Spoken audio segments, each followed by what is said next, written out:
He looks at it, crumples the paper and throws it on the ground, saying that nobody's going to give you a job with, biodata like this. Your growth needn't always be vertical growth. And this is what I tell the youngsters now, that you're there in a particular role and you want to become the CEO of the company someday. When you meditate together, different functions, cross-functional groups when I meditate, you become more empathetic. And at some point she did say that, today's checkup was not okay, or we couldn't see the parts of the baby or heartbeat or whatever. And this is crazy. This will really sound crazy. At some point I could even talk to the baby in my daughter's womb. It was like the baby telling me, don't worry, Pati, I'm fine. Ladies and gentlemen, my next guest has had a phenomenal journey. She started her career as a student scientist at a planetarium in India to eventually becoming the general manager of HP in Singapore. Today, she is the Chief Growth Officer of Quantum Coherence Technologies. She is Raji Iyengar. What is very interesting about Raji is that she has consciously created and charted her entire career path as well as achieved personal goals through meditation and manifestation techniques. In this podcast, we talk about manifestation. We talk about how meditation can drive business growth. So if you're a startup founder or you are a business leader who is really looking to drive business growth or your own personal career trajectory and move it massively, then this podcast is for you.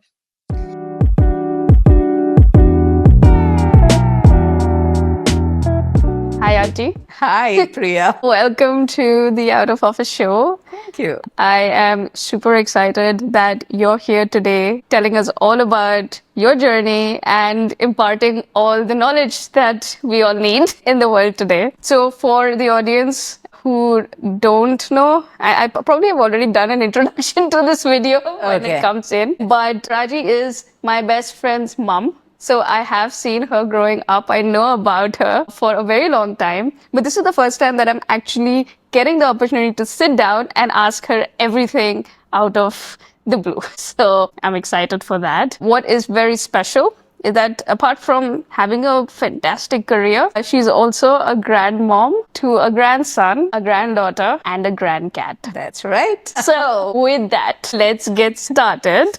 How are you feeling today, Auntie? Great, Priya. It's great to be back now in Singapore for some time now. So I'm loving it here, really. So, absolutely. And what I really want to know is when you said, you knew me as you were growing up. I'd like to know that part of the story. What all children told you about their crazy mom? Most of the time I've been at your house, sleeping over, doing a lot of other things. So that's been most of my childhood. And then, of course, the paneer that you used to make, which I remember.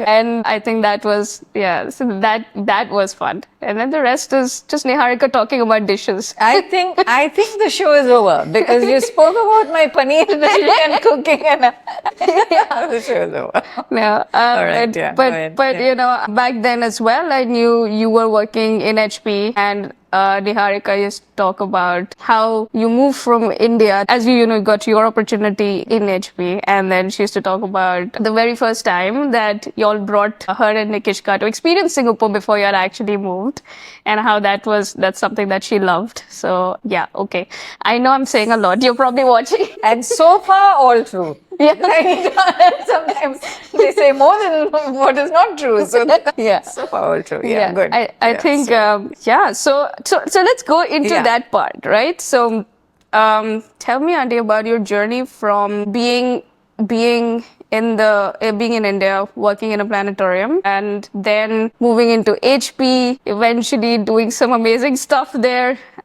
leading sales and being a vice president at HP, and then Sanofi, that was again Sanofi. My bad. And then after that, going into startups, working for a blockchain company, and now being in this space of meditation and quantum coherence. Tell me everything about this. How did this journey happen? And then we'll go more deeper. Sure, lovely. To begin with, so it's Planetarium.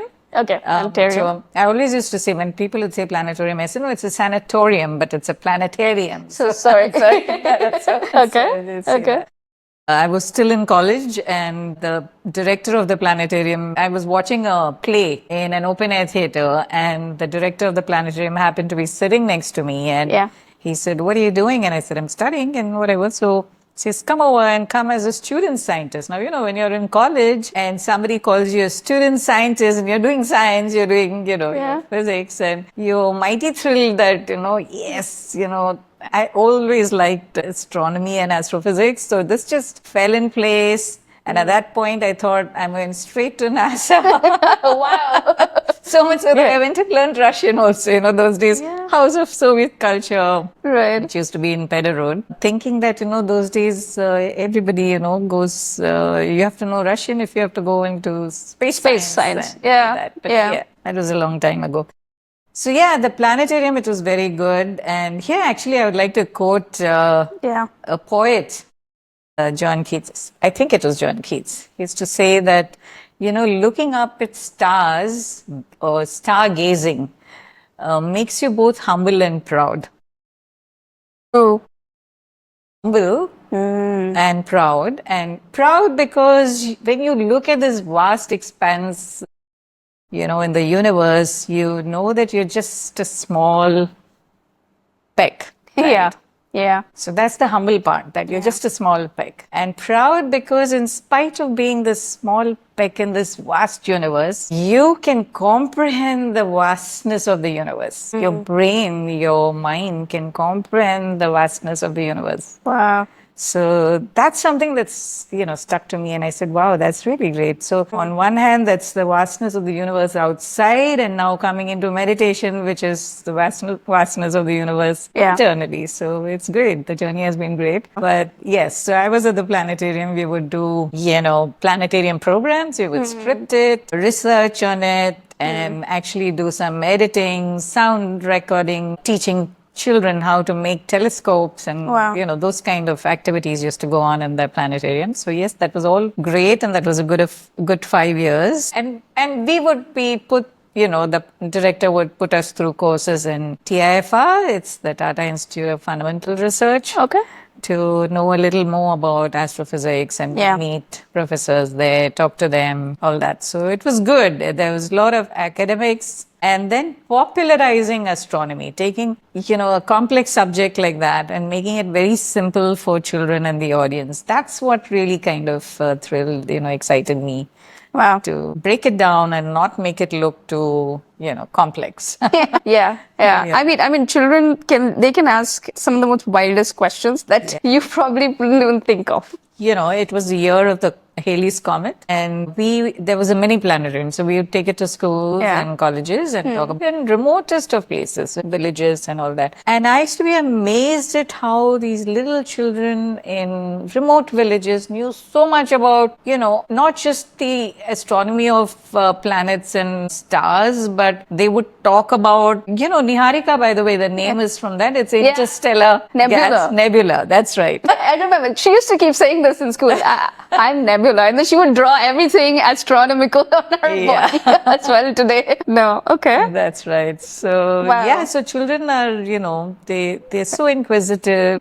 They like to read and know more about it. So it was good. The journey was great. Okay. And then from there to then, how did the shift happen to HP? Before HP, so basically, coming into IT, basically. Right, coming into IT. That prayer was literally overnight. Okay. Interesting story, and I should talk about it because I was at the planetarium recording and, the usual things that we do, and it was a party of all students, ex-students of us college. So went to meet them, and how parties are, everybody is high and drunk, having fun. So this was a party there, everybody really having nice food and drinks, etc. And so the guys from college, they were all in IT industry at that time, and I was at the planetarium. And they were like, you don't know, it's so difficult to... I'm talking of, this is 1987. Okay, it's really long time ago. So I was at the planetarium from 83 to 87. Okay. And this was also around 87 or so. And they'd say, it's so difficult to sell computers. You probably were not born by then, or just No. I may have graduated. we're talking. Not sure of really where this conversation was going, etc. But I just wanted to participate in that discussion because there's all these guys sitting and talking about computers, and I was feeling way out of place because here I am in the academic world, talking of stars and things, astrophysics, which nobody else could relate to. So I had to jump in and say this. So I said it. And that's it. So the party was over. We go back home. Yeah. So the next morning I'm recording in a studio and I get this friend's call saying that, hey, you said it's easy to sell and all that yarn you gave last evening, all that knowledge of, how we should sell. And I had not done anything on, I didn't know S of selling or C of computers at that time. So I go to meet his, so I said, yeah, I'll come over and meet your boss. And that was a CEO of the company. And so we were doing this was this one-on-one meeting between the CEO and me. And my friend is waiting outside and he can hear every conversation that's going on in that room, right? So the CEO asks me for my resume. And I didn't know what that word meant because, the academic world at that time, and you're looking at stars, you're popularizing astronomy with little children. You had no clue what the word meant. And so he tries to simplify it. A very patient CEO, I would say, He says it's biodata. What's it? And I'd heard this word because I knew people in college would apply for jobs. And so you see, for me, this Planetarium job just fell in my lap, right? So I didn't have to apply or make my resume or make a biodata, etc. So it was just, it just happened. So when he said biodata, and I said, okay, I didn't have a pen, I didn't have a pencil, I didn't have anything. So he gives me this paper and asks me to write, and my handwriting is terrible. So I write name, address, whatever. He looks at it, crumples the paper and throws it on the ground, saying that, I was called Raji Lakshmi, the full name. Nobody's going to give you a job with, biodata like this because it had all to do with looking at stars, making videos and video editing in ISRO and, nothing relevant to computers and selling, right? Yeah. So he just chucks the paper and very annoyed that this person recommended me.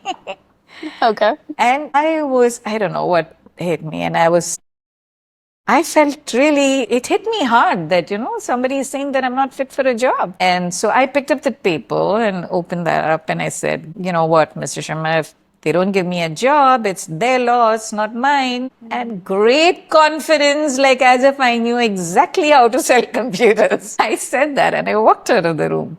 So this friend of mine standing outside, biting his nails, chewing his fingers because his boss is going to fire him, saying that what kind of a person have you brought for an interview, right? But well, they did have a discussion after that, and within 3 hours, I get this call saying, come and pick up your appointment letter. So, whoa, what happened in those 3 years? Did you ever know? I didn't. I should have asked. But apparently they did see, my last statement saying that if they don't give me a job, it's their loss and not mine. So I think that attitude, I think sort of got me the job at that time. I'm not saying that everybody should have an attitude, but it's just, the confidence. I think it's the confidence, yes. Yeah, that's what. Yeah. And from there, my colleagues were really helpful because they brought me up to speed and every new chip that was out in the market. So those days it was 8088 chip and then 8088/2 and 80286 and people who are in, from my era, they will know what I'm talking about. So 80386 and then came Pentium. So every time there was a new chip, I would be the first to sell that from that retail store. And I really enjoyed, Wow. How did you explain to someone what this meant? You mean the technical part of it? So I had very good, solution architects with me. Okay. They would do the technical talking at that time. Okay. So that helped. But these chips, I'm pretty sure these were used where? These were the CPUs in the motherboard. In the motherboard. So you were selling to computer makers? No. So this was a retail store in Nariman Point. And people would walk in during lunchtime and ask about it. And one time we had, an American couple. They were staying at the Taj and they just happened to stroll by Nariman Point, walked in, and I don't know what caught their fancy, but they really wanted to buy a computer from our store. Okay. And actually that was my first sale. So that's how it started. And honestly, at that time, Priya, it was There were not too many women in the sales side of computers those days. In 87, I'm talking about. It was hard and at the same time exciting because people wouldn't take you seriously. You know, when I would go to sell, and those days it was all about cold call selling. Yeah. You didn't have people inquiring about it. You had to actually go and sell it door to door. So in Nariman Point, you know, there was a time, and we were all given, I don't know if you've seen this movie called Rocket Singh. I think that's what it was called. Yeah. So, and that really depicted our state very well at that time. Okay. So we'd go knock on doors. Yeah. Just like insurance selling that happens today. Yeah. Yeah. Many a times we were shown the door. Actually, you sort of learn from there, you know, as to, like at one time, I remember I was representing HCL at that time from a retail store. Yeah. We were, retailing HCL and a couple of others. And that customer told me that you're coming from HCL, don't even enter my room. And, you know, he was like, he literally threw me out of the room. That's what. So then I went back to him and I was like, I was shaken, of course, because, you know, it's really insulting when somebody's going to throw you out of the room. Yeah. But I guess you get a little bit thick-skinned when you're in sales. Yeah. So I went back and I said, I really want to know why, because I think it's a great company and I proudly represent that company. So if you're going to say that's a bad product I'm selling, I need to understand why. And then, of course, he said, he opened his drawer and there was a bunch of cards of all these guys would come and, paint a great picture and not come back again the next day or some such story. This is really a long time ago. But, so then I went back to HCL and I said, look, here's an unhappy customer. I need somebody senior to come with me and, go meet the guy. And then we sorted, and believe you me, he was a great customer, client. And not only for his own organization, it was a construction company. He would recommend us to, in his network and so all that. Yeah.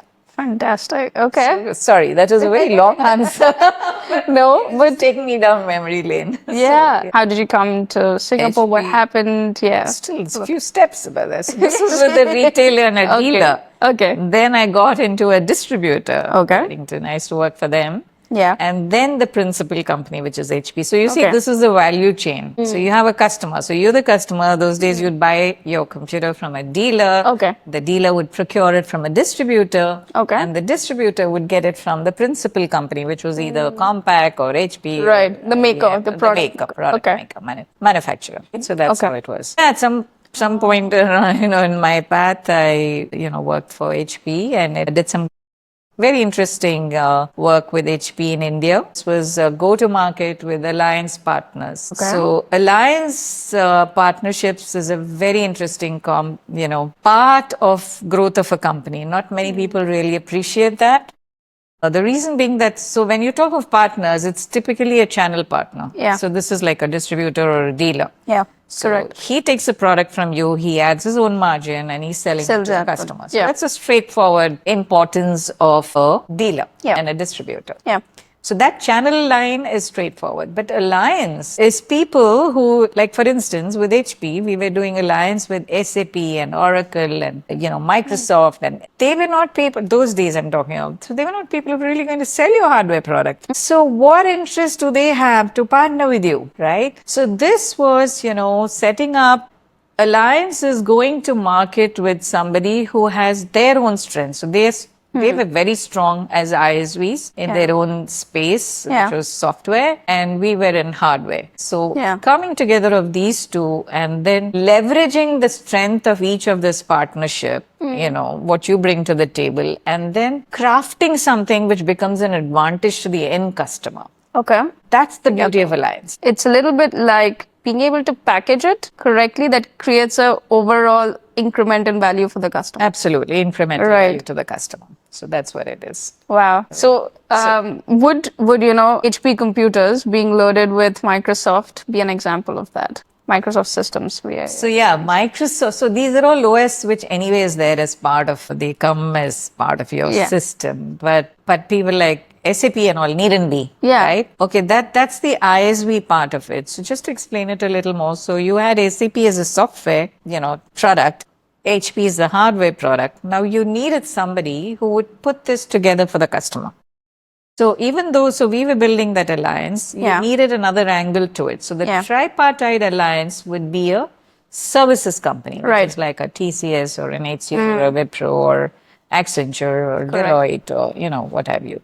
So they would do their consulting and services, and software was from, the ISVs, and hardware was from this. So this was a great journey for me in India, and we did some great stuff with HP and SAP, and I was invited to come and they, replicate this in Singapore. Okay. So that's how I came to Singapore. We got relocated, and Niharika was just in the sixth standard, I think, when she came here.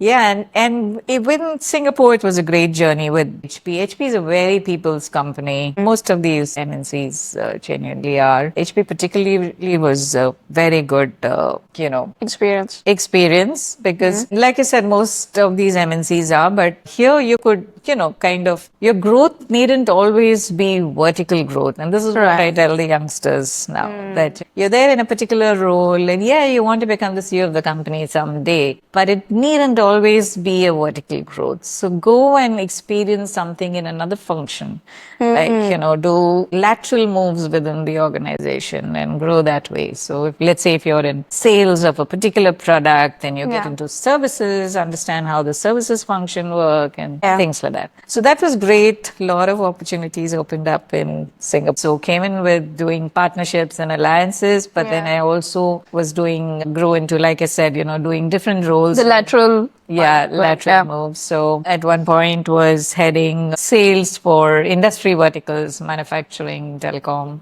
public sector, financial sector, etc., which was great. Okay. Yeah. I'm curious here. So tell me a little bit about what had the other HP structure? What were the business lines that because I feel like consumers just know HP Invent and they just know printers. You're right. And computers, of course. Yeah. So HP those days, so now of course all that has spun off differently. But those days, HP meant everything. Okay. Which had the PCs, the laptops, the printers, all that, including the consumables, which is your cartridge. HP was known for that. And then, of course, the enterprise servers and storage and all that. Okay. Yeah. So way back, I think it was 2001 when HP and Compaq merged. And that was one of the largest M&As that happened in the IT world and one of the first largest ones. So, and both were like HP and Compaq were coming in from the, both laptop and the personal side as well as the enterprise side. So soon after that, HP sort of divided the organization into the PC group. So it was called the Personal System Group, PSG. Okay. And then there was ESG, which was the Enterprise System Group. Okay. And then there was a services angle to that, which was, which had HP Consulting and all that. Right. Then much later, in fact, all that is spun off differently. It's all evolved now. And as we speak, MNCs, they keep restructuring, bringing things back together, separating all that. And they do it based on what the market requirement is at that point in time. So sometimes it makes sense to, bring different units together. Sometimes you sort of just spin it out separately also.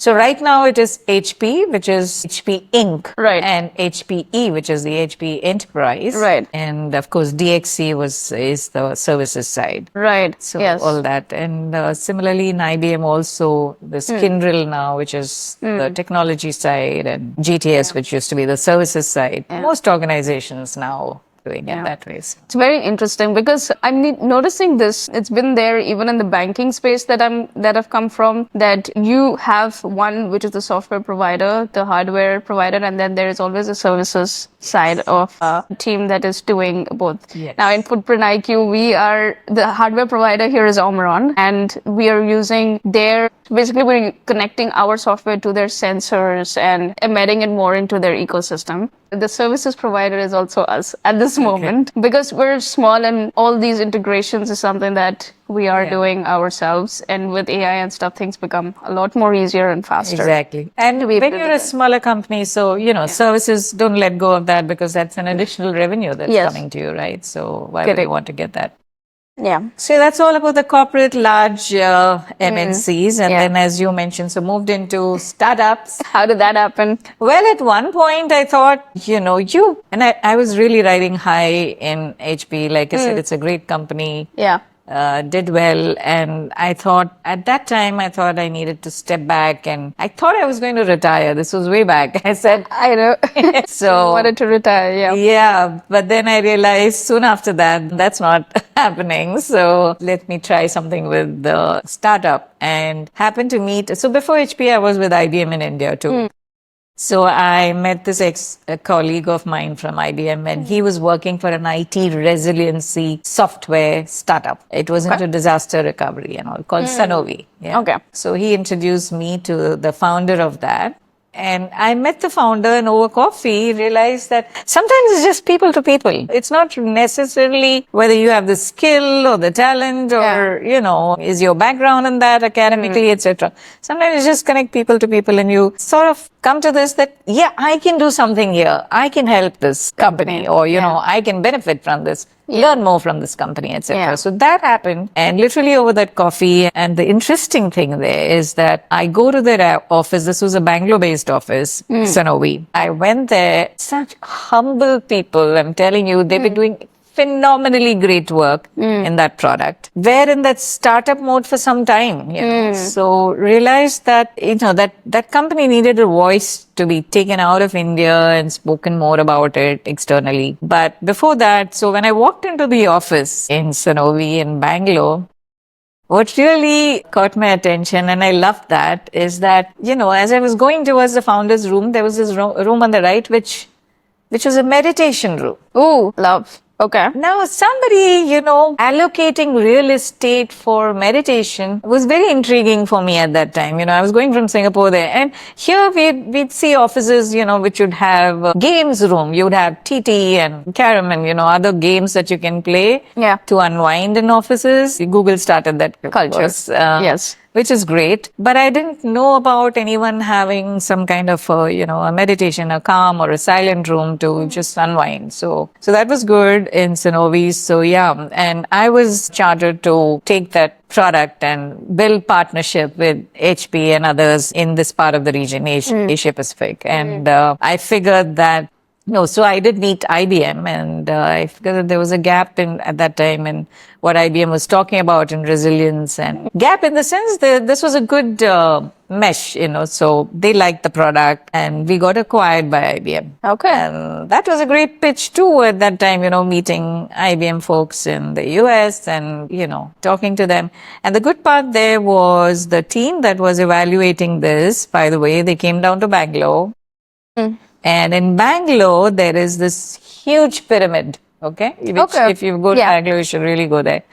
It's in the outskirts of Bangalore, and under that pyramid, about 4 to 5,000 people can sit and meditate under the pyramid. And again, physics going back to, the energy under the pyramid was fantastic. So I was quite taken by that. Yeah. And we took the IBM team, which had come to evaluate. All of them came to Pyramid Valley. Yeah. We all meditated together. It was great, So why was meditation a big part of Sanofi's culture? So the founder was into this Pyramid Valley meditation, Chandra P. So and as part of our office culture, before any meeting started, we would meditate. And that happens even now till this date. Before your daily stand-up call or review calls, we'd all sit and meditate together. And so everybody is in a nice, calm state, when you start your day. Yeah. So that was good. Yeah. This is I've heard of a couple more companies who are beginning to do more of this now. But I think it's been a journey because it's catching up. I feel like it's still not the mainstream yet. Where meditations and more of non-physical, how do I say it? Metaphysical uses or use cases in actual business today. Yeah. I think this link is still forming. I've been exploring this also myself quite a bit. In fact, me and my co-founder, we've been a lot. We have been consciously actually looking at manifesting different outcomes on business. We do a lot of trial and error with this, right? Using visualizations to do. Fantastic. I love this. So knowing that Sanofi did this, right? And then they have the whole pyramid. And about the pyramid, I have more thoughts on this. It's very directly linked, I feel, to Nikola Tesla's mathematics around 6, 9. And if you see the pyramids have all these sides to it, a lot of the energy healing work that people do with numerology, there's always cones also. So there are so many other There is absolutely that you're talking about right now. But yeah, I'm so happy and impressed that Sanofi did it. And of course, that led to something that, of course, built up over on their perspective, got them to meet you. And then through you, a lot more things happened. The product was good, so IBM, I had a small role to play, yes, but the product was good. So therefore, IBM could look at it and acquire.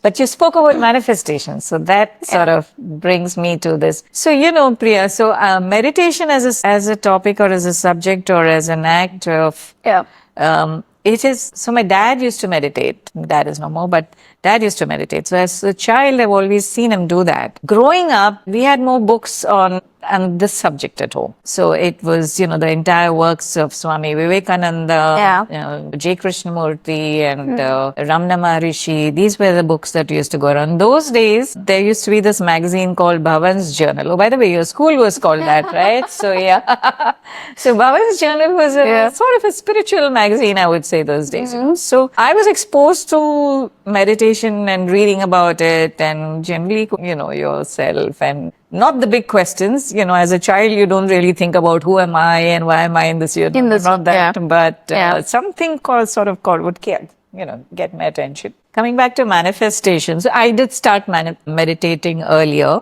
even before, I was in Sanofi. But Sanofi, meeting Chandra and meeting Sanofi, this thing accelerated my meditation journey more. Okay. But before that, so even in HP, I would say that, and this is interesting because sometimes in the day you have so much of these back-to-back meetings and your head is like buzzing with, and in the meeting somebody has said something and that's caught your attention and also caught you off in a wrong foot or whatever. So you're constantly thinking about it. So what I would do is, and HP office was in Alexandra Road those days, I would just step out and sit in this 51 bus, which used to go to your school, right? Yeah. And that was a round robin bus, right? So sometimes I just sit in the bus and meditate. Can you believe that? Wow. And then by the time I came back to office, I would be quite, in a calmer state. And did some interesting, intuitive, creative things, I would say, in the partnership area in HP. So anyway, so manifestation is real. Manifestation and visualization, we'll talk more about it. Yes. There's a technique to it. And one should, definitely try this out. And for me, it has worked like tea on what kind of role I wanted, what kind of designation. And my last role in HP was my dream role when I joined HP. Okay. So I actually got that. And, then, of course. Tell me, let's go into that story. So anyway, so that's about manifestation. We'll come to that. Yeah. But now I'm back with, the founder of Sanofi, and we're doing again to do with meditation. Yeah. And the interesting thing now, and you mentioned about taking meditation more out to corporates and things like that. So that's what we've started to do. And I want to talk a little bit about it because it's really interesting. So there is an app that has been built for meditation. Few months back, when we had this conversation, Chandra said, come and join us. And I was very happy to get there because this sort of brought three of my passions, I would say, coming into triangulating these three aspects, which was the physics and quantum physics part and corporate experience and meditation, all three put together. So it was great to say, to work on this. But, and it's very important that, and so when I started to do this, my friends and people who knew me would say, you're probably 10 years too late in this, Raji. There's so much of meditation, especially in India now, and there's so many people meditate, apps are there. There are 200 apps, I would say, or even more, on this. And the other day somebody said, you're too late and what's your USP, and there's so much competition.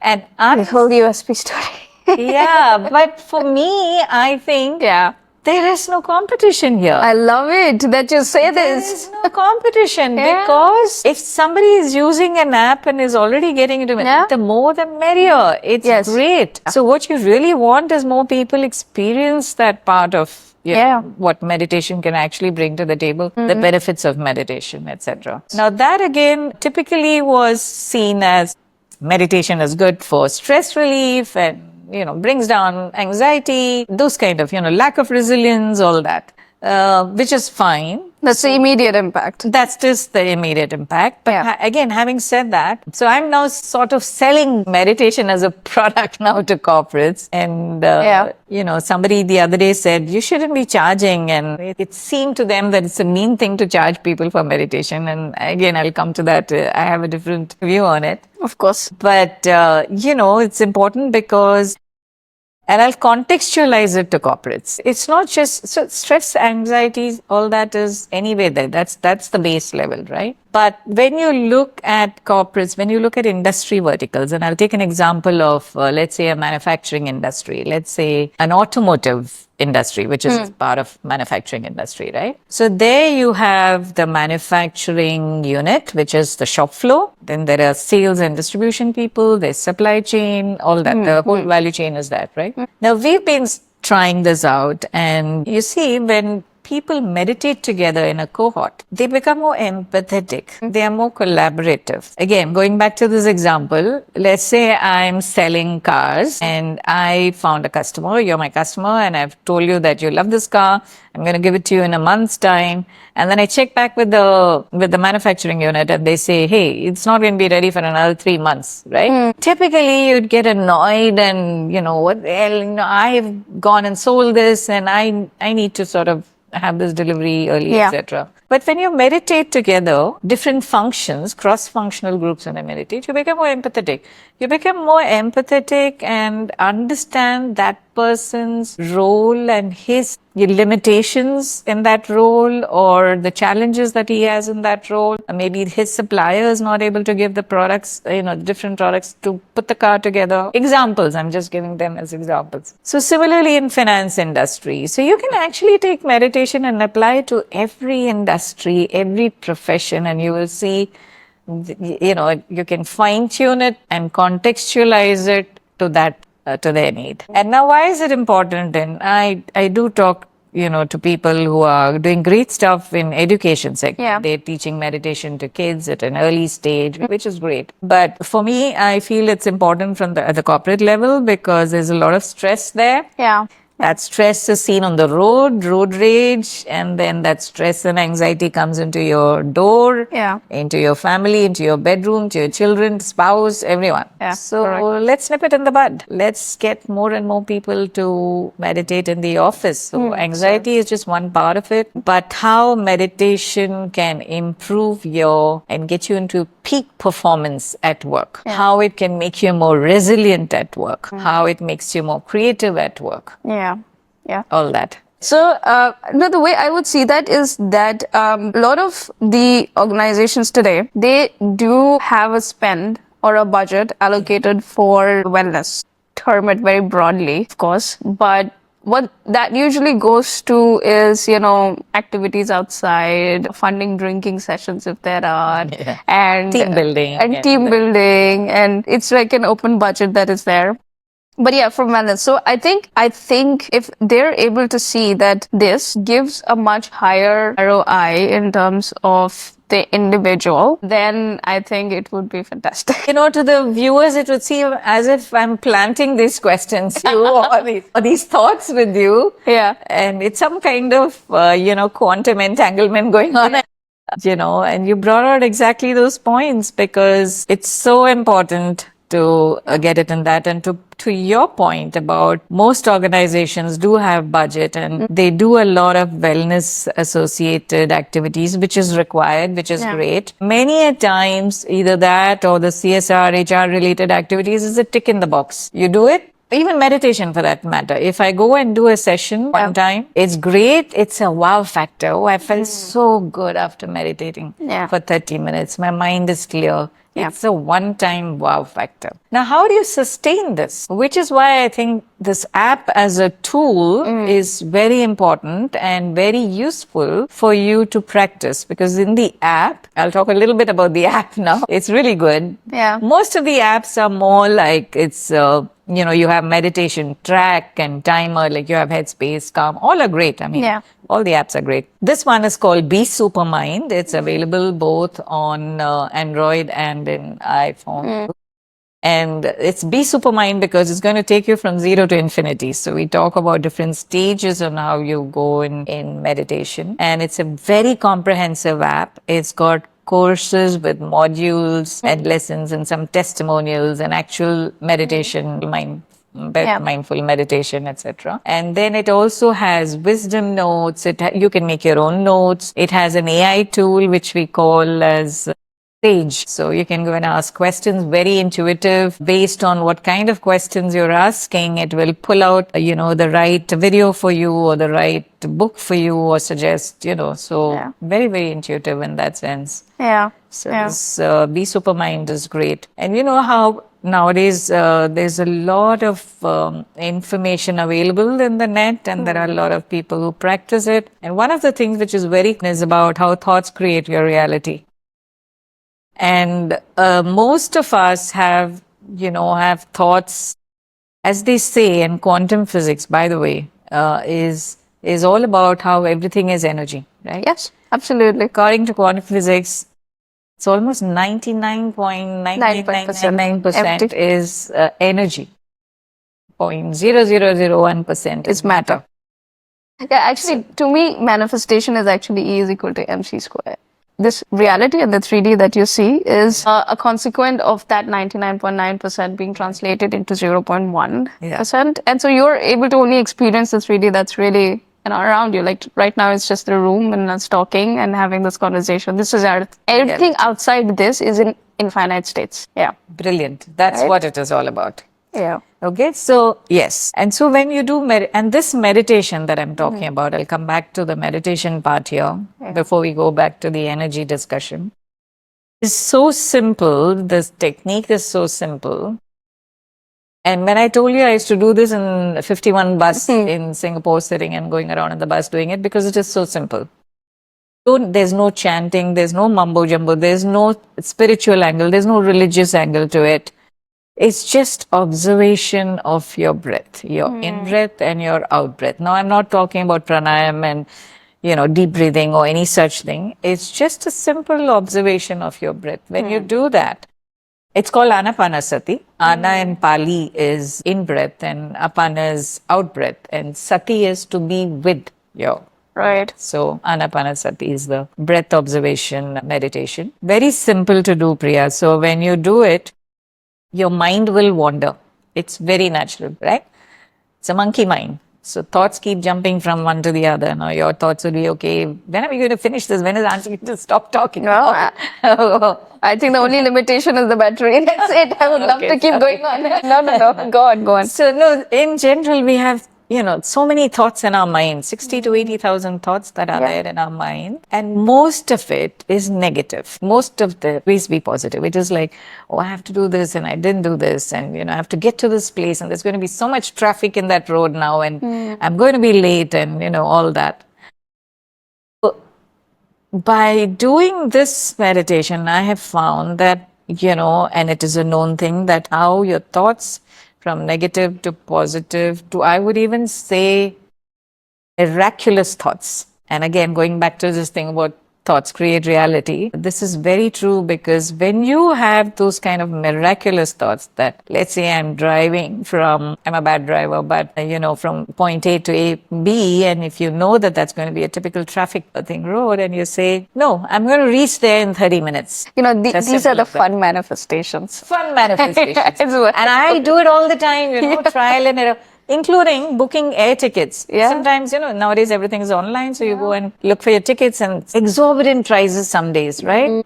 And just for the fun of it, I would say, no, I want it in this bracket. I want my ticket to cost only, let's say, so and so to so and so amount from a Bangalore to Bombay ticket. And it happens in that slot, believe it or not. So it's fun manifest. Yeah, miraculous manifestation. Yes. But again, coming back to the science aspect of it, Priya, is that, our mind, I'm not going to get into cerebrum and cerebellum and all that. Pineal gland and third eye. Correct. None of that. But the simple thing that there's a conscious mind, there's a subconscious mind, and there is an analytical mind. Right? The conscious mind is fine, what you see, feel, everything, right? That's a conscious mind. I can do it. I need to do this. I need to cut the fruit before eating or wash it before eating. All that is fine. The subconscious mind is where sometimes the limiting beliefs are.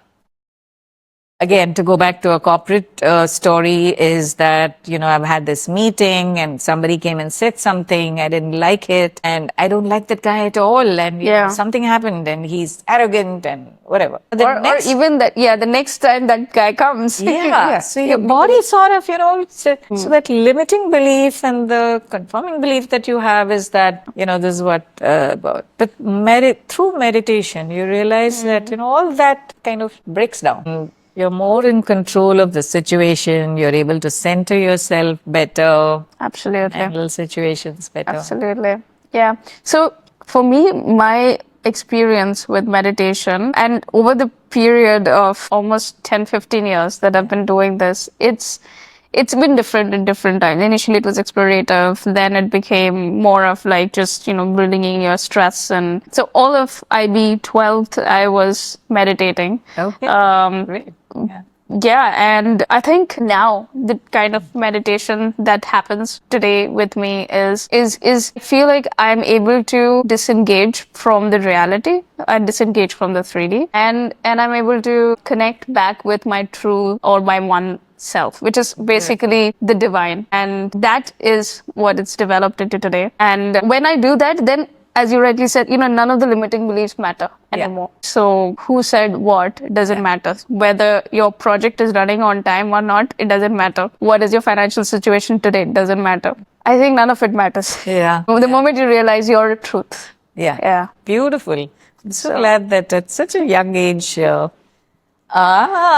you go. That's been so Brahmasmi literally means that. So it's been a journey and a process for me to as well get to the stage. So, and entrepreneurship has been a big teacher. It always is, in this space. So, no, lovely. I think totally agree about meditation. I am personally also very curious about how this can be converted into and to drive business outcomes or any kind of outcomes that you have, but most importantly, business outcomes. And there is a very interesting concept that I've come across and we use even in our company, and we work with a life coach. We work with him. He's come on the podcast, Nihil, a couple of times. So we talk about vibrational marketing. Yeah. What are your thoughts on that? No, that works. Absolutely, it is. And but again, before that, I just wanted to go back to that before I'm in that age where sometimes my train of thought leaves the station much faster than actual thought. So I like to bring back to this corporate part of meditation and contextualizing it. And we were speaking of IT companies and all. When any large projects that you do in IT, as an IT consulting firm, when you're doing a project, it could be an ERP implementation or whatever, a banking application that is being banking application is being implemented, etc. There is always, any project for that matter, there is always a huge challenge in this change management, because a lot of us by nature, we resist change. Again, my belief is that when you get into meditation and get this group of people to get into this light meditation that, like as in simple meditation that we talk about, again, the empathy factor comes in and change management becomes easier for the organization. Now, if you look at the name of Be Supermind as part of Quantum Coherence, and that's another thing, Quantum Coherence. So you have to be coherent. And what is Quantum Coherence in corporations is that when you do achieve that, and again, meditation is a tool to get there, right? there's an alignment across the organization. Again, an example there is that, all organizations have vision, statement, mission, vision, goals, all that, right? Yeah. Now that's crafted at some level. By the time it comes down to ground level, it's like Chinese whispers, so that there's misalignment in goals. With meditation, we're finding that like I said, one is cross-functional groups, cohorts sitting and doing it, and also different levels in the organization sitting together and doing it. And incidentally, after Sanofi was acquired by IBM, IBM leaders were practicing this too. So it was good. So then the alignment of goals, all that becomes more coherent. When an organization is more coherent, the trustworthiness of that brand sort of increases, both internally as well as externally, with your partners, with your stakeholders, with your investors. It's really a beautiful thing, which I'm hoping corporates and small and medium business or startups just pick it up, and simple to follow. Just do it, align, lesser challenges in your head to battle with every day. Yeah, absolutely. So I'm just thinking from the point of, measurement. Now we're talking about impact measurement. Yeah. Right. I think everybody looks at an ROI, especially B2B sales. Yeah. So how do you address this question when it comes to... Great question. And again, see, what we're selling right now is an experiential thing. It's Exactly. not a hardware or a software product that I can talk to you about and show you the difference that it's going to make or what your ROI is going to be, etc. Here, the ROI is your time. Unless you practice, you will not experience it. My coming and talking to you one time is not going to make the difference, right? Yeah. So it's a bit difficult there. But the good part is within the app, what we do is, so there is an analytics part in the app based on, again, AI based on, how many hours you're putting together for meditating, all that. And what we do is we go back to the organization, the managers. Good thing about this is that we always insist that people should share their experience, because sometimes in a group, what happens is people are shy to share actually, but the benefits of sharing is that sometimes, somebody else who has a similar thought in the head is not asking the question, but because you asked the question or you're sharing your thought of, this is what happened to me during meditation. I saw colors. I saw, a vision. I saw somebody who passed away, came in my thought, or I'm seeing a mountain or whatever. And all these, by the way, are experiences during meditation, which is all very normal. It's just an experience. Just observe it and just move on with it. Don't attach too much of What does this mean? This means. Again, in the process of meditation, don't get too caught up in emptying your mind. We say, meditation is cessation, right? So it's basically the act of emptying your mind. But don't get too hassle. Like I said, thoughts are jumping from one thought to the other. Every time the thought you're aware that there is a thought, bring your attention back to the simple breath. And at some point you blank off, because you keep doing that. Your attention is going somewhere else. You bring your attention back to your breath. That's all that is required. And not be harsh with yourself. Harsh in terms of, I am getting this thought. Why am I getting this thought? I'm not able to blank out. I'm not able to empty my mind. I'm not able to... Don't get into that. And just do this act of simple bringing your attention back to breath. Yeah. Now again, coming back to energy and quantum energy, that when you sort of blank out or whatever, mind is still aligned with your breath, it's one with your breath, you're actually tapping into that quantum energy. And the benefit of that may not be immediately visible. Like, it's not like, I felt great. Maybe, you've gone to office today and the thought, suddenly you have this nice thought about what your startup should be doing, as, which way it should go, etc. Yeah. So all that is great. So let's talk about the quantum energy a Yeah. little bit more. I think because this actually psychs me out a lot, because there is so much proof in quantum physics about it. Yeah. And yet it's not fully complete, but there tells from different angles about it. So what is...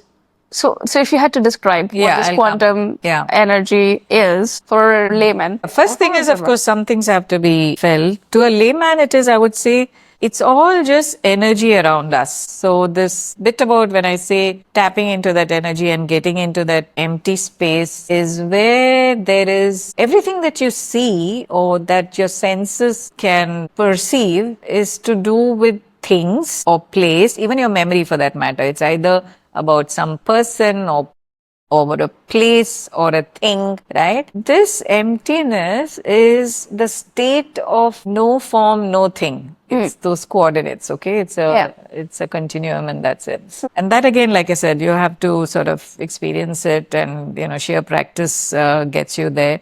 But the good part is there's no mumbo jumbo here. But by the way, before you get into even meditation, sometimes what happens is it helps if you do a little bit of your heart elevation thing. Because your heart and your brain has to be coherent. That's where you're, and this meditation that we talk about in this app, Be Supermind, we're also getting it to be attached with devices which can measure your HRV, heart rate variability. Now, when I say heart rate variability, it's not just the heart rate. We are not talking about it's beating at pulse, and it's not that. It's not the heart beat rate. The variability is the frequency, the wave.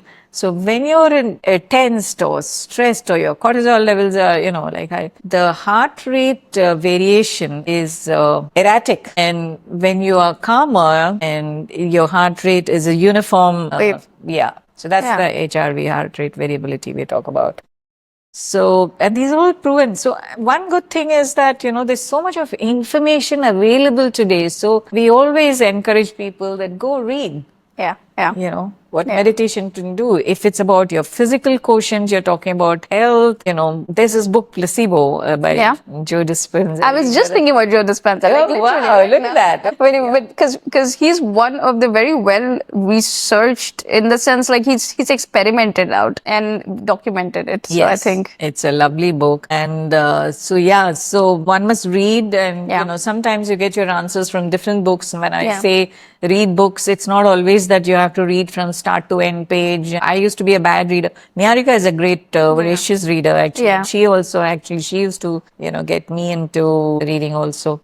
But these days, of course, audio books and all kinds of things are there. So there are wonderful books, even on quantum physics. There is Mind to Matter, another book, which is very good. There is a whole list of books. I can share that with you later. And this Heart Math Institute, there is, good, look up their website. They have a lot of proven research points on these things. Similarly, Harvard has done some great research on this. There's this lady by the name Sarah Laser. She's come on TED Talks also, talks about how the impact of meditation is actually seen on your brain waves and your state of... so there's a lot of science behind it. Yeah. It's not like mumbo jumbo. It's not mumbo jumbo, and it's nothing mystic. And again, it's not something that you have to do only when you've retired in life. So, sometimes people say, I'll do it, but, let me retire and then I'll get to it. So, do it to enhance your life. Do it and the quality of life, absolutely. And your work, your performance, your all that. So coming to that, I think it's a wonderful bridge. Tell us about some experiences in like manifesting and getting and receiving it. Sure. Any stories in the... I will talk about my experience both personal and professional life. On the personal side, from physical health point of view, I used to get a lot of vertigo. Niharika and my children, what used to happen. Nikishka and Niharika. I used to blank out in customer meetings sometimes. Probably it used to be lack of sleep, or I don't know what it was. Travel a lot those days. And a lot of headache. So headaches, vertigo, all that sort of just went away. So meditation definitely helped in a physical improvement, health point of view. And that effect you can see immediately. Anyone who starts, you will be able to see the benefits of it. Like how? Like I said, so the times when you would blank out started reducing. I don't have that at all now. Okay.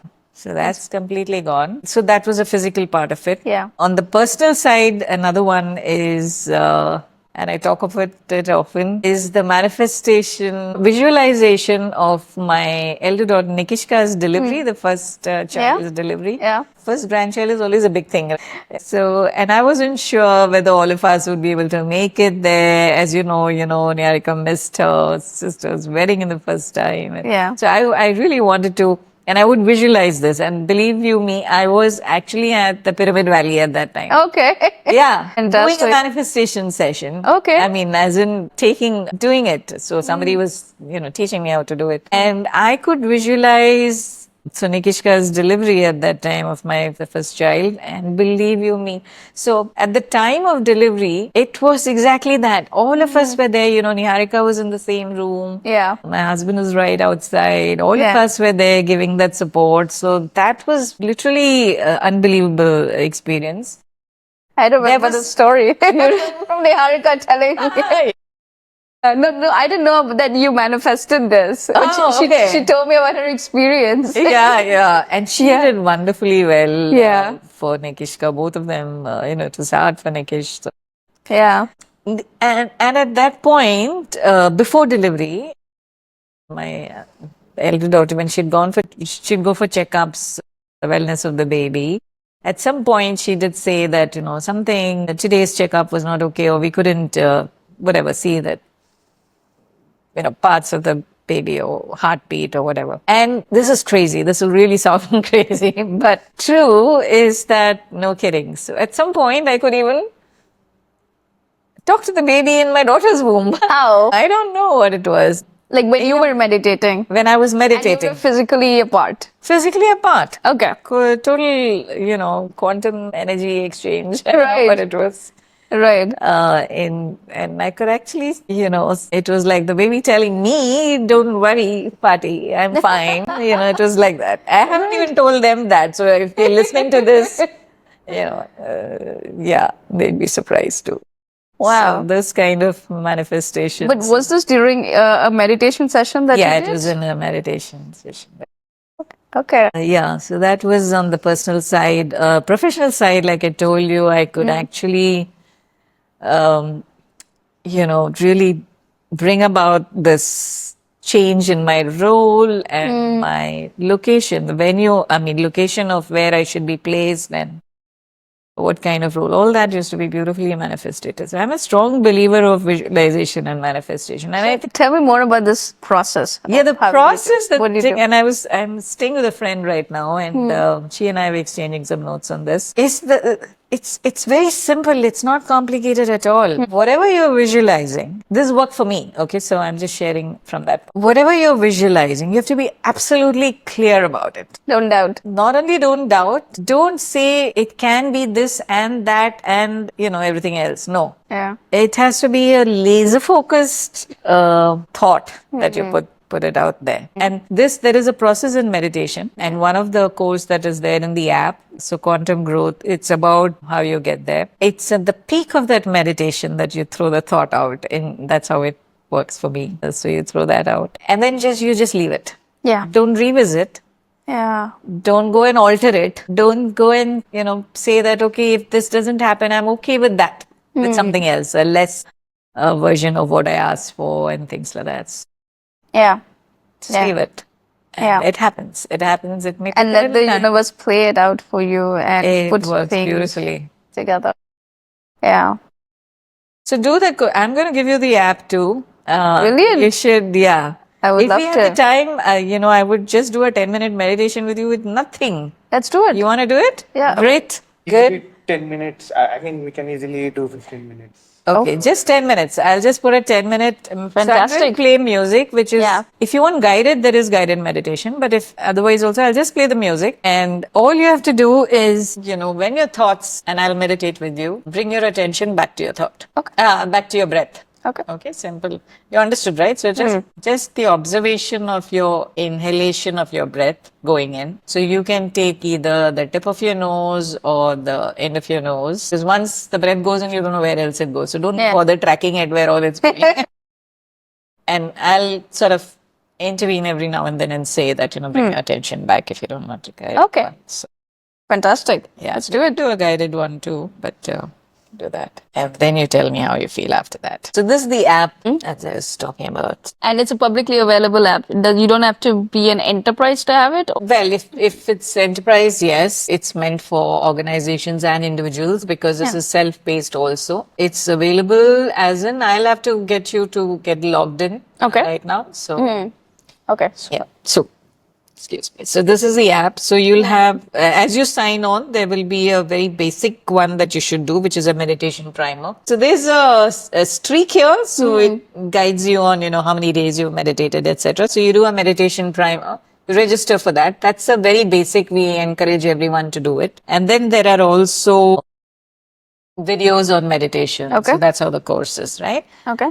So this is good. We'll start. So the posture is simple. No, don't have to be very stiff when, sit erect or no such thing. Okay. Don't have to sit on the floor with if you're comfortable, that's great. But if you're not, then it's okay. Just cross ankle to ankle. It's just to close the energy flow. That's about it. So that's it. Just ankle to ankle. Yeah. And your fingers into fingers and you rest it on your lap. That's about it. And you close your eyes and you just observe your breath. Okay. So let me do this.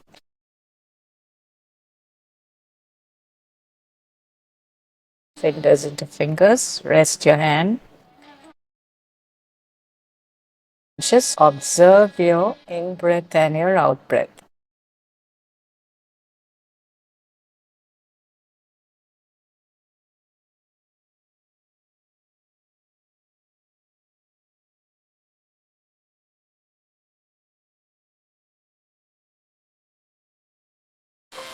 Slowly, you can just keep your hands on your eyes for 5 seconds. Wow. How are you feeling? I'm feeling great. Music sometimes, some people don't like music. Some people like to do it without music. Some people like guided meditation. Some prefer no guidance. I think the music is so. I have a theory around this where these frequencies that you've played, right, and the variations at the right time, that helps with the coherence of your thoughts as well, because you're putting in that energy and then you are your thoughts get aligned or your vibrations get aligned, and then there's an amplitude as a result of it in a way. So for me personally, I do like when there are music or meditations like that where there is a certain frequency. It helps to definitely bring things together. It's a very personal thing because some people don't like high frequency ones or shrill notes because they prefer, Yeah. And again, were you able to bring your attention back to breath? Yeah. Some people love the guided meditation part. So. Thank you. No, it felt fantastic. And that was just 10 minutes. Usually I would say, so they say you have to, the number of minutes you meditate is based on your age. So if you're 30, then you're meditating. Oh, I didn't know this. Yeah, that's what is said. Okay. So for me, I'm all of 62, so I have to meditate for over an hour. Yeah. But in general, I would say, although people say, do it for 10 minutes, 15 minutes or less, I would say do it for at least 20 minutes because, see, the first 20 minutes, it takes you the time to thoughts wandering, bringing it back, thoughts wandering, bringing your attention back to breath, just observing. So all that a bit of tango goes on there, but that settles in about 15-20 minutes. Yeah. When you sit for longer, then it really becomes, the experience is beautiful then. I think I got an idea. We should probably do a meditation session with all our guests before we start as well. Super. There you go. Wonderful. I'm so happy to say this. Then the guest is also relaxed. Yeah. And they will do that. Lovely. What a wonderful idea. That'd be fantastic. Last question. Let's just close this conversation about meditation, career, and so many things that we spoke about today. What is next for you as a person, and any closing thoughts for people in the world? What's next for me, even I don't know. And frankly, I don't even think about it. Because things just come your way and you just sort of navigate that way. That's lovely. Closing thoughts, I would say that irrespective of where you are in terms of your journey, career-wise, personal-wise, I would always say, meditate, not for anything else, but it really is so beneficial. And I feel sad when people don't benefit, out of it or don't extract the beautifulness of this meditation. Yeah. And my request is that, as many people that in the workspace, do talk about it, because for personal resilience, everyone is aware of it, and they do kind of sign up for classes that will help them with that, etc. On the professional side, I think it's very important, because how we behave at work, the kind of relationships we build at work, as a person, we are the same, right? We should be the same whether you're at home or whether you're at work, right? You can't be somebody else somewhere and be something else. So it's important that when you bring in this, this so-called one you is good. Yeah. How can companies speak with you or speak with Quantum Coherence? What is the... So Be Supermind is the app. Okay. And you can just search for it. I'll drop a link if there is. Yes, there is. So you can just write info@besupermind.com or info@qcoherence.com. So I'll give you the link. So any queries on this, please do come back to us. Any questions? Sometimes what happens is, by the way, so Chandra, who was with Sanovi and I got acquired by message, so I'm going back, retracing a little bit. During COVID times, just before that, he set up this not-for-profit called Buddha CEO Quantum Foundation. Right. Why Buddha CEO is, Buddha, everybody, of course, knows. The CEO is, so CEO inside, you're a Buddha inside and the CEO, inside. And he explains that better, of course. But that was more like a non-profit, and they do continuously, there's meditation sessions that go on, 40-day meditation, 21-day meditation, and based on different subjects. So sometimes it's on gratitude, sometimes it's on focus, sometimes, like I said, different so they do that. But those sessions, we have people who want to know, like, if you like meditation, you want to know more, so it's easier for people like that to come in and talk to others and improve their knowledge on meditation and practice. In corporates, what happens is we get both. So we get people who would love to know more about it, and there are so-called, I won't say skeptics, but people who don't really believe in it, which is okay. I mean, that's how it should. That's how their belief system has been. So we get both kind. But when they start doing it, we've seen change in the attitude. So in their whole behavior, both professionally and personally. So so I'd encourage, just give it a shot. You have nothing to lose. Wonderful. Now, brilliant. So with that, I think big points on meditation and corporate life made. I feel like how that can influence your career, your decisions. Manifestation is definitely very real. So I think in conclusion, everyone should try it out. Everyone should. And if you want to reach out, then I'll put on the links. So do reach out to Supermind and Quantum Coherence and ask your questions. But at the end of the day, this channel is all about personal growth, and professional growth, merging that together. So this is the perfect way to do that. And I was about to say that again, your mind, the things that you say that's playing on my mind, what I was going to say was playing on your mind. So when you say about growth, so meditation is all about getting to a growth mindset. There's a book again called Elevated Leadership. You should read that. And that's about, a lot of leadership courses are more on the horizontal growth of it, but this is about, it talks about mind 1.0, 2.0, 3.0. So 1.0 is like, it's fine, everything is fine. Or, you're not in that state of, things are not working, and that way. When you elevate a little bit more, it is about how things are falling in place. It's great, you're in control, all that. But the third one is an absolute superlative. That's the Be Supermind state. When you begin to see oneness with everybody, everything, whether it's animals, birds, whatever, there's oneness. So that's a good book, by the way. So Elevated Leadership. Talks about elevated leadership for leaders, how they should look at it. Brilliant. I would like to, I'm inspired. So I would like to end this with this recent podcast that I was listening to, where Deepak Chopra was in that podcast, and then he's like, when you realize, when you're unaware or when you're unawakened is the term he uses. You look for God, or you seek God, or whatever, universe, whatever you want to call it. You seek out to a higher power.